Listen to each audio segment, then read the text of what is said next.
When discussing medieval literature in terms of genre, we are faced with several problems. The most obvious one is the fact that our terminology and overall understanding of literary genres is a modern construct. This certainly applies to the sagas. Not all the terms we now use for the various types of sagas are present in the medieval manuscripts themselves.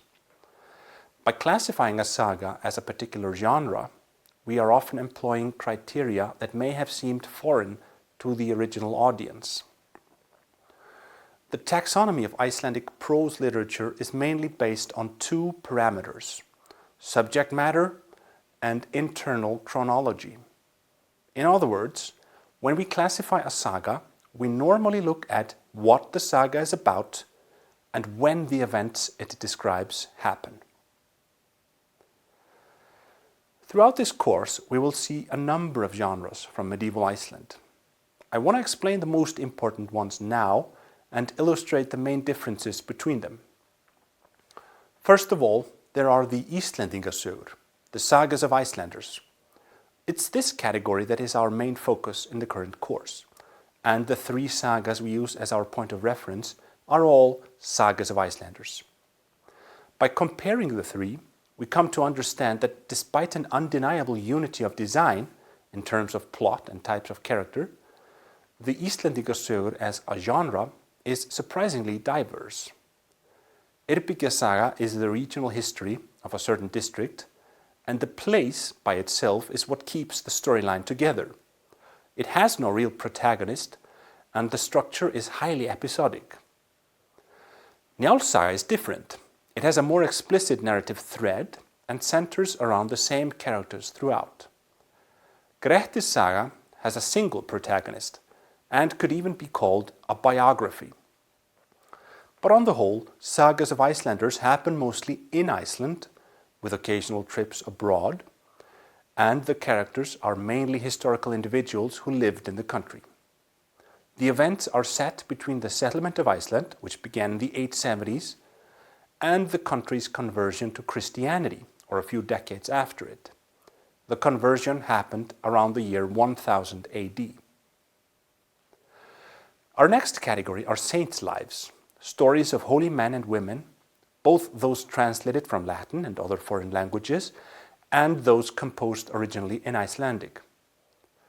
This is a fundamental genre in any European literature during medieval times, and it is presumably the first type of prose literature introduced in Iceland. The oldest saints' lives in Icelandic are composed in the early 12th century, long before any of the sagas of Icelanders assumed a written form.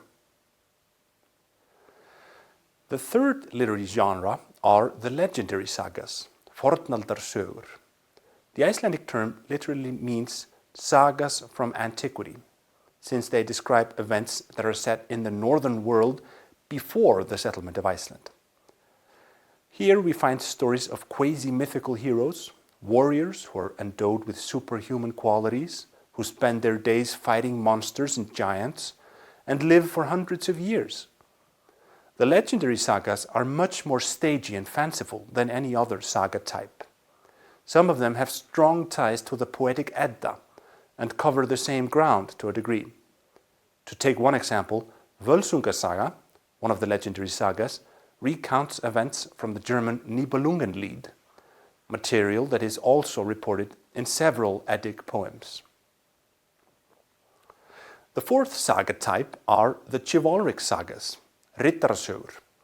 These sagas are both indigenous and translated, and they describe the adventures of distinguished European knights and princesses, kings and queens.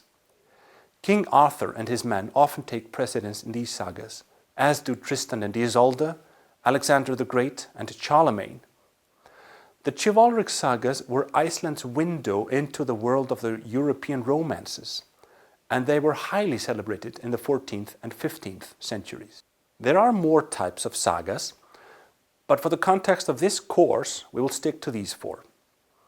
Numerous theories have been attempted with the intention of explaining the causal and temporal relationship between the various literary genres, but the current scholarly consensus is that they developed side by side. One genre did not simply substitute another, even if changes in the literary taste make some types of sagas more prominent than others at a given period of time. It's a dynamic process where all the constituents influence each other.